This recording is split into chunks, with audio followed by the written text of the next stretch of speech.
마가복음 4장 13절입니다.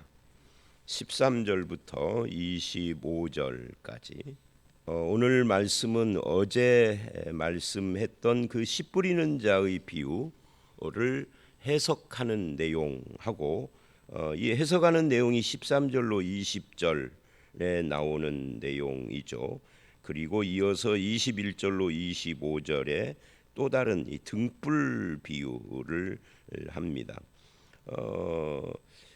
이제 어제 말씀 3절로 8절 그리고 13절로 20절의 씨 뿌리는 비유를 먼저 보면 거기에 예수님이 13절에 이렇게 말을 해요. 또 이르되 너희가 이 비유를 알지 못할진대 어떻게 모든 비유를 알겠느냐. 여기 이 비유를 알지 못할진대 어떻게라는 이 표현을 보십시오. 그러니까 이 씨 뿌리는 자의 비유가 모든 다른 비유 이해의 관문이다 하는 그런 뜻이에요. 이 비유를 알아야 다른 비유도 안다, 뭐 이런 말이죠. 왜 그럴까? 이 씨 뿌리는 자의 비유가 어려워서는 아니에요. 그럼 무엇 때문에 그러느냐 하면은 마치 이런 것과 같은 거죠. 로마서를 이해하고 보면은 구약 성경이 이해가 되는 것처럼, 히브리서를 이해하면은 구약이 이해가 되는 것처럼, 이 씨 뿌리는 자의 비유를 이해하면 다른 비유도 이해할 수가 있다, 이런 의미예요. 어려워서 이야기가 아닙니다. 이게 비유의 관문이다.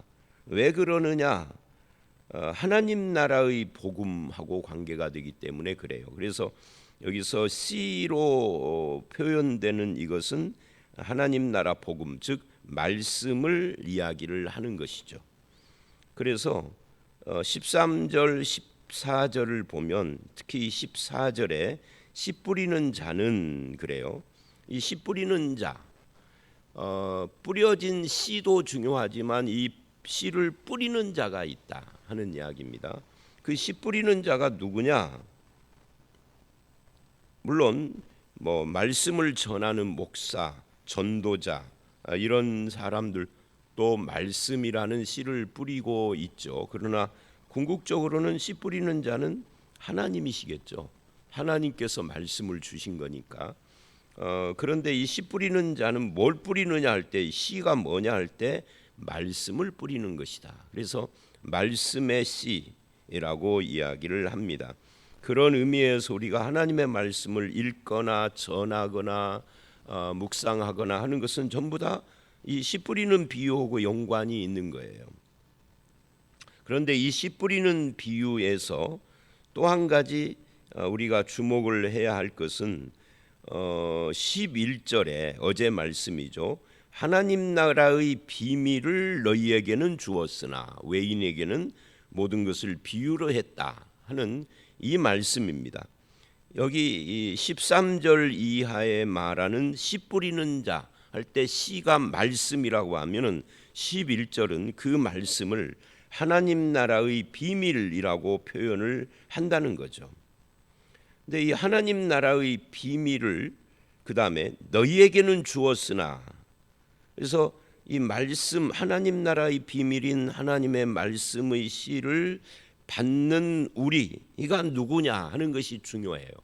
이거를 어제는 들을 귀를 주신 하나님이라고 그랬는데 오늘 본문은 그 말씀의 반응을 이야기를 하고 있는 거죠.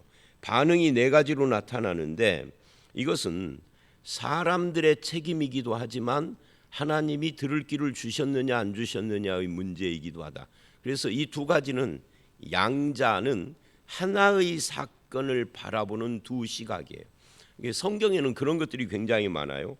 예를 들면 바로가 완고해서 이스라엘 백성을 보내지 않고 하나님의 말씀을 불순종해요. 물론 하나님을 안 믿으니까 그러죠. 바로가 완고해서 고집 부리는 거죠. 그런데 한편 바로의 마음을 완곡해 하신 분이 하나님이다라는 말도 해요. 그러니까 하나님이 완곡했으면 바로는 책임이 없잖아요. 이거 하나님 책임이지. 그런데 한편 완곡해 하는 하나님이시지만 바로 스스로도 완악하고 완고한 마음을 품었다. 그래서 성경은 하나의 사건의 양면을 다 말한다고. 여러분, 우리가 예수 믿어서 구원받았잖아요. 그런데 성경은 뭐라고 그러냐면 믿어서 구원받았지만 그 믿음이 어디서 나오는 거냐면 위로부터 주신 것이다, 이렇게 말을 해요. 같은 믿음의 사건이지만 내가 믿었느냐 하나님으로부터 주어졌느냐, 이게 같은 것이다 라고 성경은 이게 한두 가지를 이렇게 말하는 게 아니라 많은 이야기들이, 이런 이야기들이 나옵니다. 순종을 요구하시는데 순종하는 마음을 주시는 분도 하나님이다.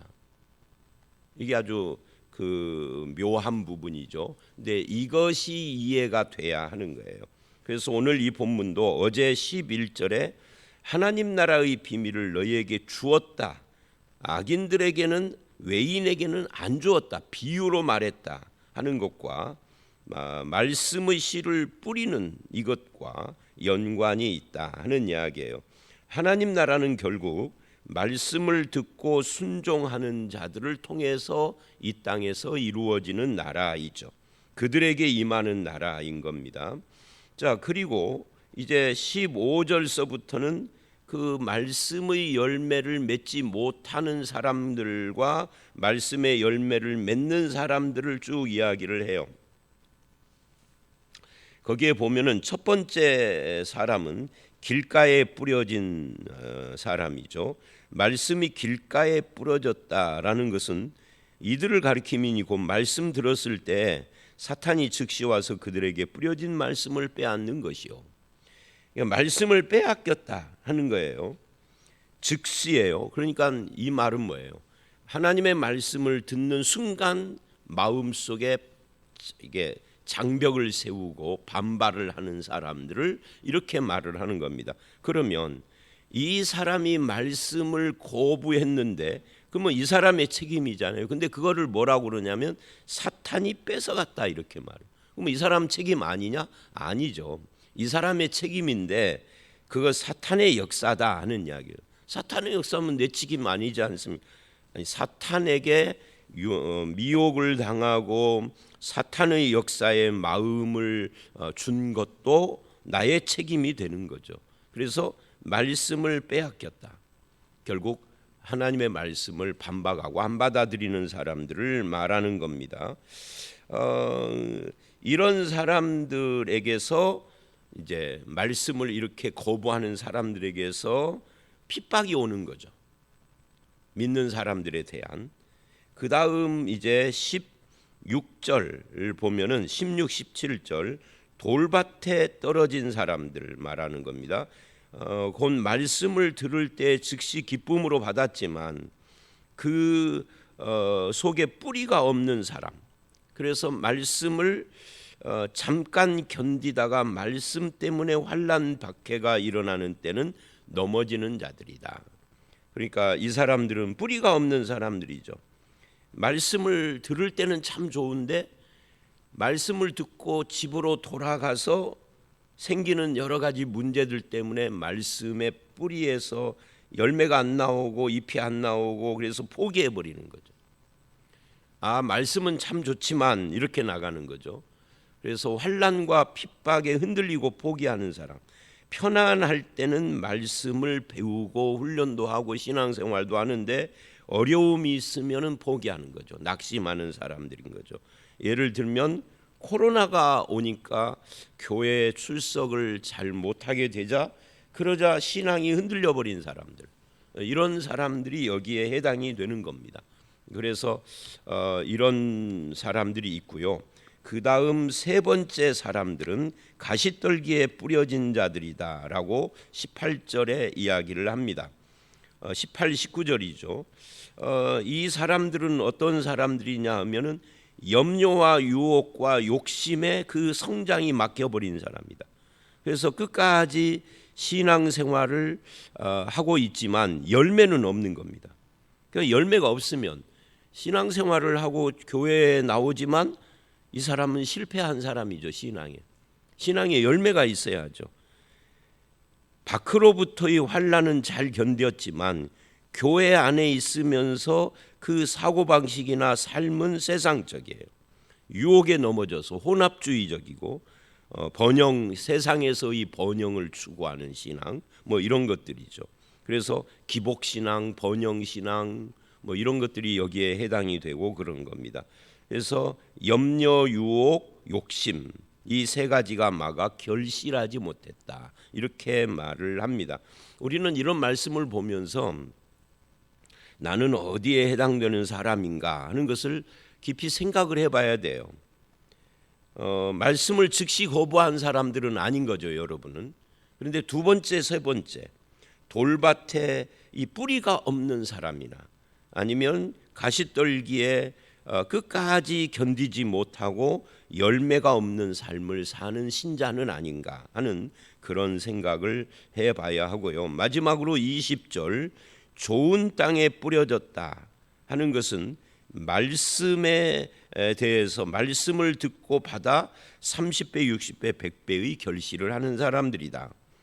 이 말씀에 열린 좋은 땅이다 그런 말이에요. 그러니까 하나님의 말씀을 들을 때 잘 받아서 내 것으로 삼고 그것을 듣고 순종하는 삶, 뿌리도 내릴 뿐만 아니라 열매도 맺는 삶, 이것이 좋은 땅에 뿌려진 말씀의 씨를 가진 사람들이죠. 결국 우리는 좋은 땅이라는 이 마음의 밭이 좋은 땅인가 아닌가 하는 것을 생각을 해봐야 합니다. 좋은 땅은 말씀을 잘 듣고 순종하는 사람인 거죠. 말씀에 대해서 사랑하는 마음, 말씀에 관심 있는 사람, 이게 중요해요. 의외로 예수 믿는 사람들 중에 하나님의 말씀에 관심이 없는 사람도 많고요.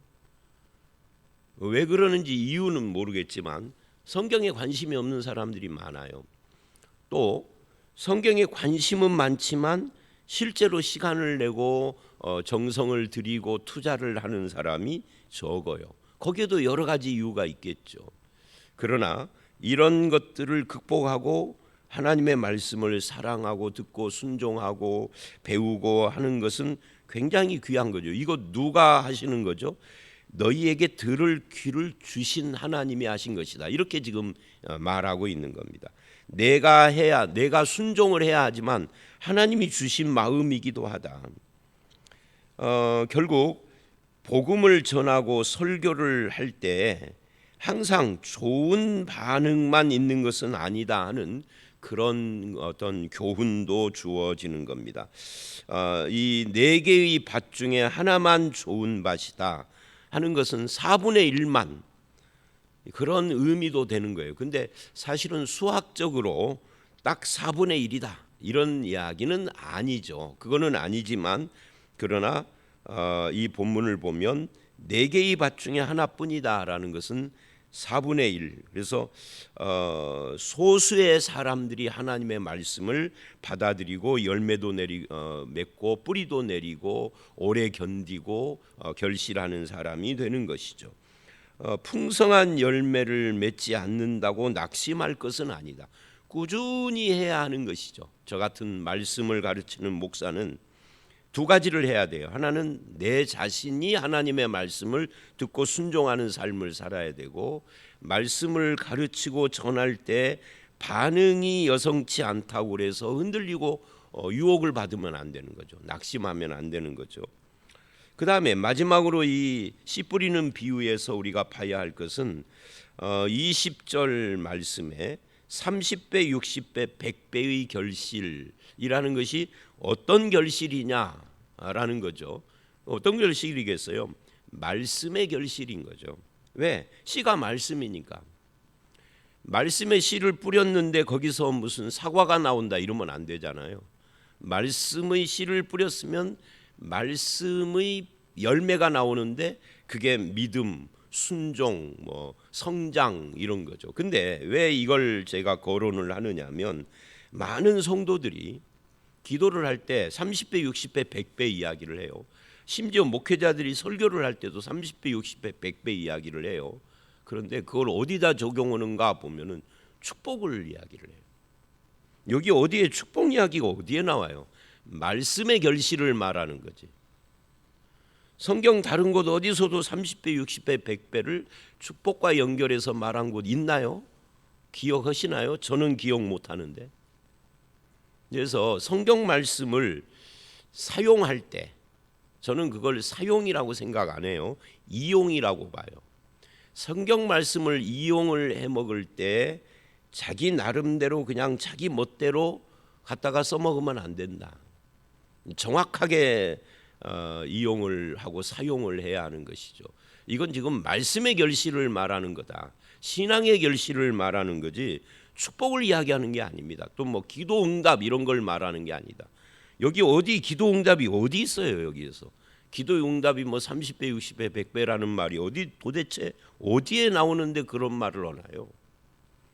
성경을 이용해 먹는 거죠. 성경을 이용해서 자기가 하고 싶은 이야기를 하면 안 돼요. 성경이 말하는 것을 제대로 바르게 이용을 하든지 사용을 하든지, 그건 이용이 아니라 사용이라고 그래야 되겠죠. 해야 하는 것입니다. 자, 이거는 이제 우리가 실수하는 부분에 대한 이야기예요. 자, 여기까지 이제 씨 뿌리는 비유를 설명을 하신 겁니다. 그 다음에 21절로 25절은 두 번째 비유입니다. 거기에 보면은 사람이 등불을 가져오는 것은 말 아래 평상 아래 두려 함이냐 등경 위에 두려 함이냐, 이 질문으로 시작을 하는 거죠. 여기서 이 등불은 하나님 나라와 그 복음을 의미하는 겁니다. 그것은 등불을 위에 두듯이 명백하게 드러나는 것이다, 그런 뜻이에요. 숨긴 것이 없고 감추인 것이 없느니라. 그러니까 드러내려 하지 않고는 숨긴 것이 없고 나타내려 하지 않고는 감추인 것이 없느니라. 그러니까 쉽게 말하면 신앙은 드러나는 것이다, 복음은 드러나는 것이다, 그런 거예요.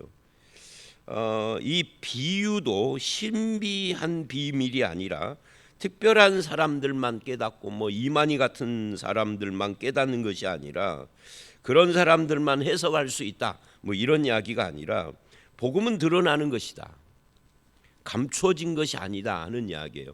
그러니까 쇼 윈도우 같은 거죠. 그러니까 예수님이 2000년 전에 살았기 때문에 등불 이야기를 하는데, 만약에 21세기에 예수님이 여기 계신다고 하면 등불 이야기를 하지 않겠죠. 길가에 쇼윈도우 이야기를 했을지도 몰라요. 이건 다 공개되고 드러나는 것이다, 은밀하지 않다. 신앙이라는 것은 복음도 마찬가지다 하는 이야기를 지금 하고 있는 겁니다. 그래서 저와 여러분은 내가 예수 믿는 것을 숨기려고 아무리 해도 결국은 드러나는 것인데, 그 숨기려고 할 것이 아니라 믿는 자가 믿는 자로서의 바른 행실로 드러나는데 치중을 해야 되겠죠. 왜 숨기려고 하죠? 부끄러우니까 숨기려고 하거나 아니면은 부담되니까 숨기려고 하는데, 이 두 가지 태도는 전부 다 잘못된 것이라는 거예요. 믿는 사람은 자기가 안 드러내도 드러나 있다, 등불과 같은 존재다 하는 거예요. 들을 귀 있는 자는 들으라고 또 말씀을 하셨어요. 들을 귀는 하나님이 주시는 귀입니다. 은혜이죠, 은혜. 이걸 깨닫는 사람은 은혜다. 또 24, 5절 너희가 무엇을 듣는가 스스로 삼가라. 중요한 것은 하나님의 진리를 받는 우리의 태도예요. 무엇을 듣느냐가 참 중요하다는 거죠. 바른 것을 듣지 않고 엉뚱한 것을 듣는 거죠. 그래서 24절에 너희의 헤아리는 헤아림으로 헤아림 받을 것이며 라는, 이 헤아린다라는 것은 무엇인가를 판단한다는 거잖아요. 그러니까 이거는 우리가 무엇을 이해하고 판단해서 듣는 태도를 말하는 겁니다. 듣는 이야기를 하다가 갑자기 헤아리는 이야기를 하니까, 우리 마태복음 같은 경우는 산상보훈에서 너희가 헤아리는 그 헤아림과 비판 이야기를 하면서 비판하지 말라 뭐 이런 이야기를 하는데, 그 이야기가 아니고 말씀을 어떻게 이해하고 판단해서 듣느냐 하는 것을 지금 이야기를 하는 겁니다. 말씀을 잘못 이해하고 잘못 판단해서 듣는 것에 대해서 하나님이 심판하실 것이라는 이야기를 하는 거예요. 그러니까 이런 이야기입니다. 말씀을 잘못 가르치는 사람들, 있어요. 목사들 중에서도 그러지만 특히 이단들. 그러면 그 이단들은 하나님이 심판을 하실 것이 분명하겠죠. 목사들 중에서 말씀 잘못 가르치는 자는 배나 더 하나님의 심판을 받겠죠. 그런데 그게 중요한 것이 아니고 그 자리에 앉아서 잘못된 가르침을 분별하지 못하고 받고 있는 사람들도 하나님의 헤아림을 받을 것이다. 무슨 말이냐? 심판받는다는 거예요. 그러니까 내 책임도 있다는 이야기를 하는 거예요. 뭘 듣고 이해하고 받아들이느냐, 말씀에 대해서 잘못된 이해와 받아들이는 거 하나님이 심판한다는 거예요.